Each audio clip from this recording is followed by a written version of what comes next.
1988년 서울에서 올림픽이 개최될 때만 해도 세계는 한국이 어디에 위치한 나라인지조차도 모르는 경우가 대부분이었다.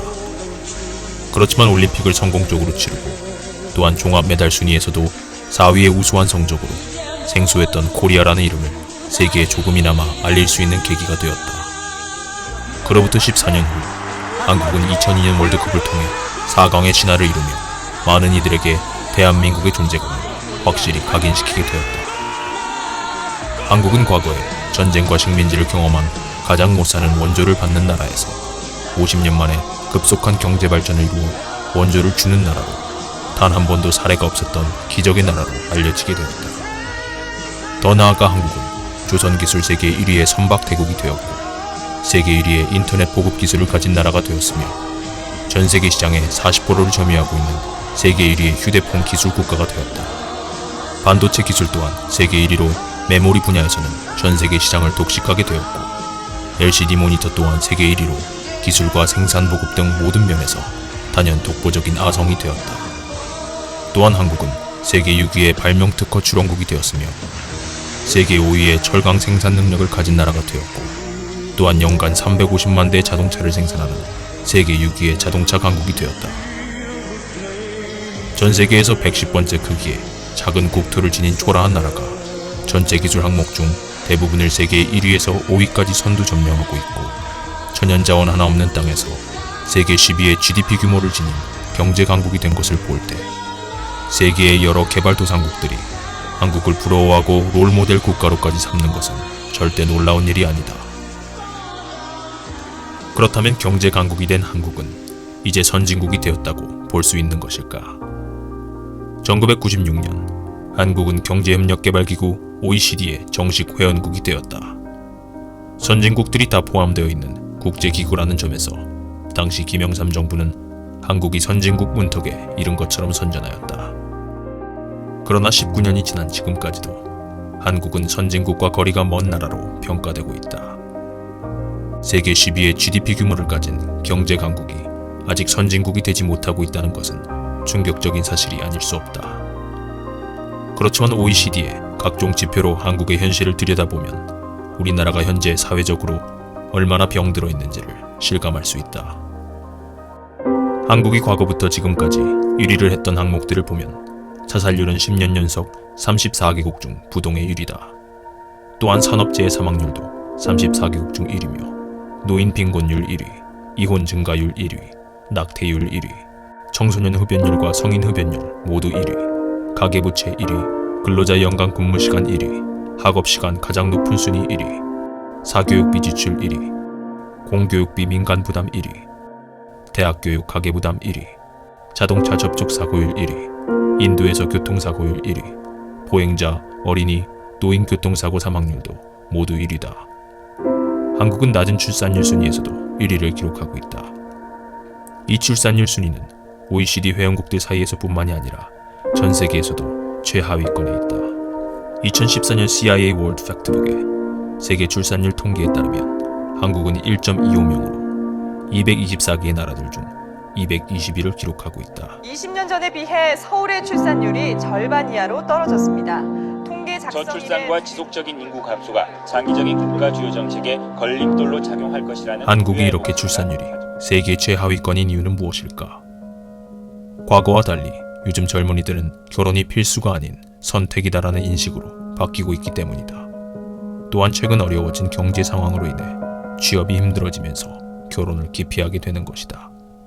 그리고 결혼을 한 부부일지라도 가계 소비 수준이 높아지고 주거비용과 사교육비가 천정부지로 치솟으면서 아이들을 낳는 것이 큰 부담으로 다가오게 된다.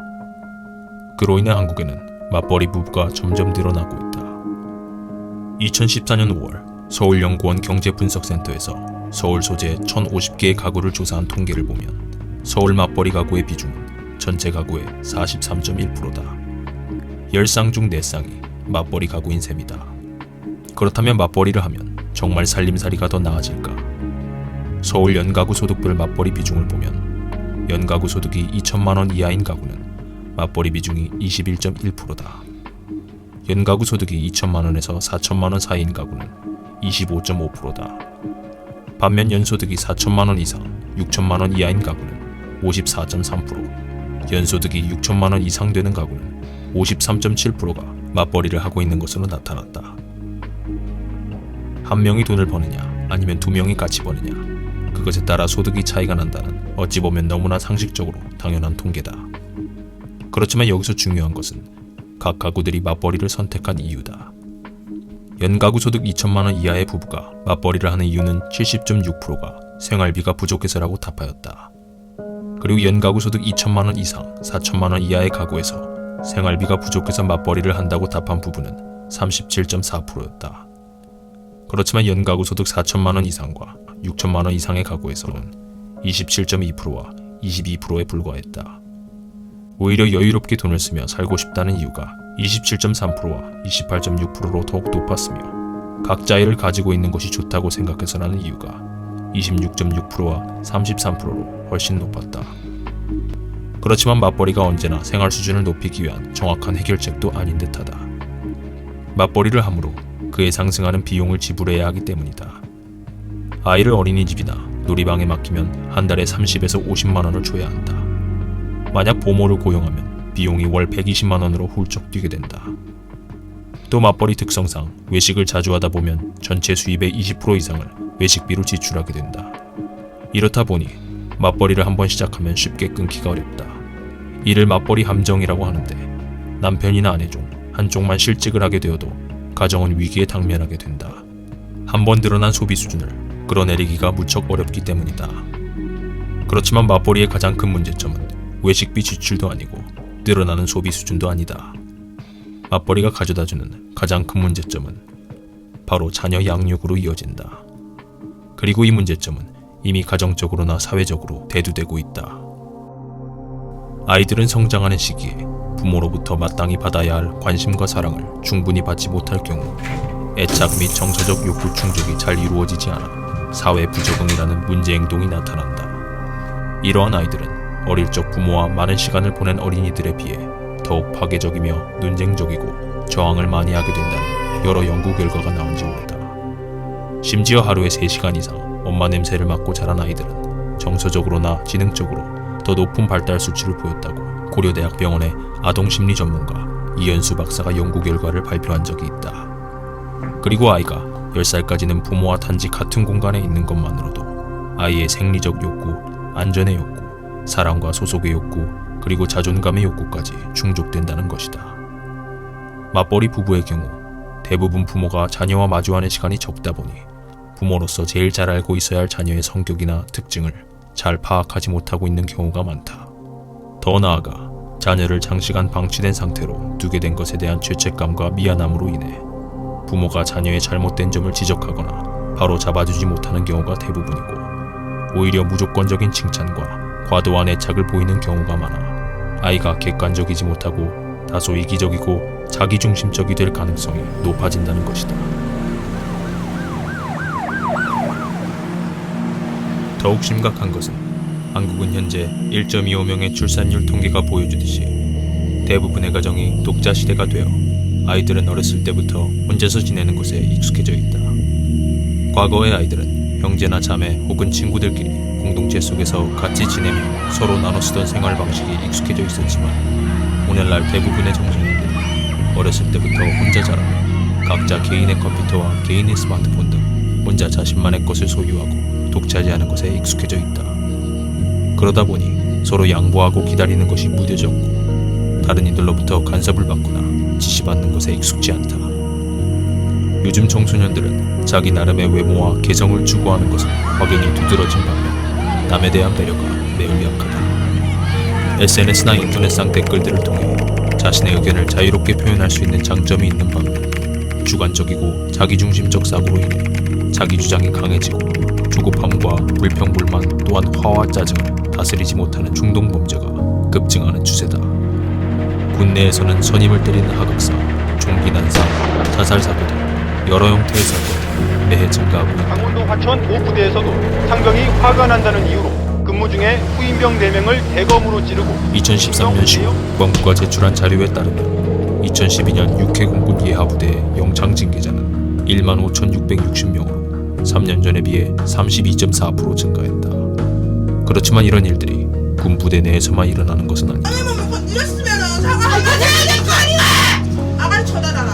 아줌마, 빨리 조용하시고 운전이나 하세요. 뭘 잘했다고 난리야 지금 여기서. 여자 운전기사 아니랄까 말 더럽게 많네. 요즘은 버스나 지하철 등 공공장소에서 욕을 서스름 없이 내뿜고 소리를 지르거나 윗사람에게 반말을 하는 등 막말녀, 막말남이라는 제목의 기사들이 뉴스에 자주 등장하는 것을 볼 수 있다. 이관한테 반말했잖아. 일방적으로 자신의 감정만 분출하며 관용과 배려가 결여된 태도를 보이는 경우다. 이러한 현상은 요즘 청소년들이 어렸을 때부터 주입식 교육을 통해 암기나 문제풀기 등 지식과 개인 스펙은 쌓아가지만 공공의식과 사회적 예의 등 도덕적인 면에서는 교육과 훈련이 턱없이 부족하여 발생하는 문제들이다. 또한 우리나라 교육 특성상 어렸을 때부터 토론 문화에 익숙해져 있지 않아 많은 이들이 이성적인 문제 해결보다는 비난과 부정적 감정 표출을 보이며 자신과 다른 의견을 수렴하는 능력이 턱없이 부족한 경우가 대부분이다. 사회에 적응하지 못해 반사회적 인격장애를 보이는 이들도 해마다 증가하고 있다. 운전을 하다 3단복을 휘두르고 총을 들고 위협까지 이별을 하는 통보했다고 차로 들이받는 등 모두 순간의 분노를 참지 못해 못하는 발생한 것을 것입니다. 인격 행동장애라고 부르는데요. 특히 젊은 층 남성에게 많은 것으로 나타났습니다. 한국은 자동차 접촉사고, 인도 위에서의 교통사고, 보행자 교통사고 사망률 등 각종 OECD 교통사고 항목에서 모두 1위를 하고 있다. 양보가 가장 우선시돼야 하는 교통질서에서 우리나라가 얼마나 배려가 없고 법규를 준수하지 않는지를 적나라하게 보여주는 통계다. 나 하나쯤은 괜찮겠지라는 태도가 이미 한국 문화 속에 깊이 자리를 잡고 있는 듯하다. 또한 한국은 산업재해 사망률도 1위를 기록하고 있다. 기본 원칙과 안전 절차를 무시한 채 결과와 성과에만 급급한 사회가 가져다주는 결과다. 한국은 이미 오랜 세월 빨리빨리 문화에 익숙해져 있다. 식당에서도 어서 오세요가 대표 인사말이 됐을 정도로 우리 사회는 서두르는 것에 익숙해져 있고 삶의 여유는 없는 듯하다. 빠른 경제 성장과 함께 자신의 입장과 이익에만 집착하는 미성숙한 모습을 보이는 사람들이 점점 늘어나고 있다. 조급함과 불평불만, 화짜증 등 또한 자기의 욕구를 다스리지 못하는 중동범죄도 급증하고 있다. 한국은 지난 몇 년 사이에 폭력행위와 각종 성범죄들, 또한 돈에 눈이 멀어 가족까지 살해하는 등 각종 보험 사기나 상상조차 할 수 없는 사건들이 뉴스에 점점 더 자주 등장하고 있다. 과거의 한국은治安 좋은 나라 10위권 안에 들 정도로 세계에서 가장 안전한 나라로 여겨졌다. 그렇지만 2012년 사법연감 자료에 의하면 우리나라 강력범죄는 지난 5년 사이에 2배 이상 증가했고 청소년 성범죄는 10년 새 11배나 증가했다. 또한 OECD 통계에 따르면 intentional homicide, 즉 의도된 살인 건수에는 한국이 34개국 중 6위를 차지하고 있다. WHO 세계보건기구의 각 나라별 각종 범죄 순위 조사에 의하면 강도는 스페인이 1위, 마약은 독일, 납치는 영국, 폭력은 미국이 1위를 하고 있는 가운데 횡령은 한국이 2위를 하고 있고 사기 범죄는 한국이 1위를 차지하고 있다. 특히 돈에 관련된 범죄 분야에서 한국이 세계 1, 2위를 차지하고 있다는 것을 볼 때 우리나라가 얼마나 돈에 눈이 멀어 있는지를 다시 한번 실감하게 해준다. 미국 스탠퍼드 대학 교수이자 하버드 대학교 정치학 박사인 프랜시스 후쿠야마는 한 나라가 선진국이 될 수 있는 조건 중 하나는 바로 그 사회에서 신뢰가 형성되는 것으로 주장하므로 새로운 경제학 개념을 도입하였다. 즉, 한 개인이 가지는 신뢰의 범위가 가족 혈연 사이에만 존재하는 것이 아니라 혈연을 넘어 공통된 관심사에 대해 공동체를 형성하여 고신뢰 사회를 만들면 경제 성장률이 높아진다는 것이다. 후쿠야마 박사는 4개의 저신뢰 국가로 중국, 이탈리아, 프랑스, 그리고 한국을 뽑았다. 한국 사회가 얼마나 저신뢰 사회인지는 만화 한 편이 고스란히 보여준다. 주부 한 명이 시장에 가서 야채를 사며 너무 비싸다고 1,000원을 깎아달라고 한다. 결국 1,000원을 깎아 사고 스스로 자신의 알뜰함에 만족하고 있을 때 야채를 판 상인은 중국산 야채를 사갔다며 비웃으며 좋아한다. 그리고 이번에는 야채를 팔던 상인이 상가 분양을 받으러 가서 흥정을 한다. 그렇지만 인건비도 안 남는 장사라고 말했던 건설업체 사장은 싸구려 소재로 지은 집을 비싸게 팔았다며 좋아한다. 그리고 이번에는 건설업체 사장이 차를 사러 중고차 시장에 찾아간다. 자동차 딜러와 흥정 끝에 저렴하게 구급차를 싸게 샀다고 좋아하지만 뒤에서 딜러는 킬로수를 조작한 거라며 비웃는 모습이다. 그리고 그 자동차 딜러는 집에 돌아와 생활비가 왜 이렇게 많이 들어가냐며 아내에게 물어본다. 그러자 아내는 영수증을 보이며 어쩔 수 없다고 한다. 남편은 뒤돌아 자신이 돈을 딴 곳에 숨겨놓은 것에 좋아하지만 아내는 가짜 영수증으로 돈을 더 타냈다며 옷을 한 벌 사기로 한다. 이렇게 한국 사회 전체가 심지어 가족까지 신뢰가 사라진 모습을 한 편의 만화로 표현한 것이다. 후쿠야마 박사는 경제가 성장해도 신뢰가 없는 나라는 선진국 문턱에서 좌절하고 말 것이라고 하였다. 그의 말처럼 한국은 아직도 수년간 선진국 문턱에서만 허덕이고 있다. 경제력이 약해서가 아니다. 지식이 부족해서도 아니고 일을 너무 적게 해서도 아니다. 관용과 배려가 사라졌기 때문이고 신뢰와 사랑이 없어졌기 때문이다. 그리고 절차와 과정은 무시한 채 결과에만 초점이 맞춰져 있기 때문이다. 동방예의지국은 어디로 간 것일까? 정 많던 나라 대한민국은 어디로 사라진 것일까? 만약 지금처럼 극도의 개인주의로 공동의 가치를 상실하고 감성 위주의 창의성과 혁신만을 중시한다면 한국 사회는 더욱 심한 갈등으로 뒤덮일 수밖에 없다. 한국 사회가 이렇게 되기까지에는 한국 교회의 책임이 없다고 할 수 없다. 한국은 전 세계에서 교회가 제일 많은 나라다. 그리고 각 교단의 제일 큰 교회들도 대부분 한국에 위치하고 있다. 그러나 한국 교회는 이미 사회를 향한 지도력을 상실하고 오히려 지탄의 대상이 되므로 조롱거리가 된 듯하다. 한국 교회는 관용과 배려, 또 신뢰와 사랑 면에서 사회에 어떤 본을 보였는지 다시 한번 되돌아봐야 할 필요가 있다. 겸손함과 거룩함으로 더욱 무장되어 사회에서 빛과 소금의 역할을 감당해야 한다. 우리가 세계 선교를 하기에 앞서 먼저 크리스찬들이 변화되어 한국 교회가 새로워짐으로써 사회를 치유하고 더 나아가 나라를 아름답게 회복시키는 것이 세계 선교를 위한 기초를 다지는 게 아닌가 싶다.